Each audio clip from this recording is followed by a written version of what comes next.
Hello everyone. Welcome to my new channel YouTube. At sasabihin ko sa inyo na kung bakit, ano ang dahilan na nagpalit ako ng YouTube channel. Nagpalit ako ng bagong YouTube channel dahil ang YouTube channel ko, na-notice ko siya na kahit may nagsa-subscribe, hindi siya umaangat. Hindi tumataas yung subscriber ko.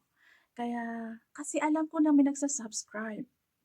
Tapos, may mga viewers siya, madami naman siyang viewers, pero yung problema, yung subscriber ko hindi ko nakikita na tumataas siya.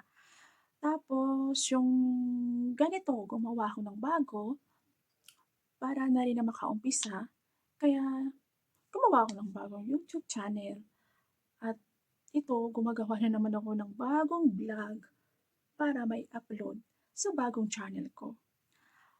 At sana naman sa mga nagsuporta sa akin, nag-subscribe sa una kong channel, sana hindi kayo magsawang mag-subscribe ulit sa akin. Kasi 'pag nag-subscribe kayo, paki-comment na lang na dadalawin ko yung mga videos ninyo at promise isa-subscribe ko 'yan ang mga channel ninyo. At ito pa,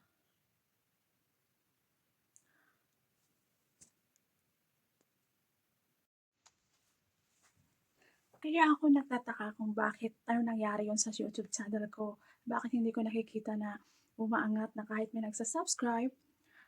Sana naman may makapanood dito sa video kong ito na kung bakit, ano bang dahilan at puwede niyo akong i-mention para mapanood ko kung bakit, kung ano bang dahilan na hindi tumataas yung subscriber ko na kahit na may nagsa-subscribe at madami namang viewers na nagvo-view sa ina-upload ko. Hindi naman ako palagi na-a-upload doon kasi nga wala akong time tapos parang na-stop ko yun, hindi ko gusto ko na sanang i-update siya, binalikan ko.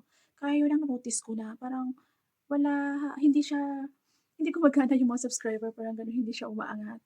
Kaya 'yan ang dahilan kung bakit ako gumawa ng bagong YouTube channel. Baka sa mga iba diyan, baka naranasan ninyo 'to, paki-share naman po sa akin kung na na-recover niyo ba 'yun, yung nangyari sa account sa YouTube channel ninyo na bakit hindi umaangat yung YouTube yung mga subscriber ninyo. Paki-share naman po. Paki-share naman po sa akin kung baka may nakaranas din ng ganito sa mga YouTube channel nila na may nagsa-subscribe pero hindi siya tumataas yung subscriber, hindi nadadagdagan ng subscriber, gano'n. Pero may mga viewers at nag-a-upload din sila. Kaya kung meron diyan, paki-share naman po sa akin kung na-recover niyo ba siya or hindi. Kaya ako kung naggawa ng video na 'to para mai-share ko sa inyo na 'yun ang nangyari sa old YouTube channel ko. Kasi gusto ko na siyang i-update, everyday na makapaggawa ng vlog, ng mga videos para mai-upload ko sa YouTube ko. Kaya ako gumawa ulit ng bagong YouTube para na rin na maka-subscribe ng marami at saka mai-share ko rin sa inyo yung mga experience na na yung about sa processing, like, LDR relationship, gano'n. Baka makatulong sa inyo ang mga ideya na nagawa ko sa pag-process ko, gagawa ako ng mga bidyong gano'n at ise-share ko dito sa bagong YouTube channel ko. See you na lang po sa mga magsa-subscribe sa channel ko, hihintayin ko kayo. See you! God bless.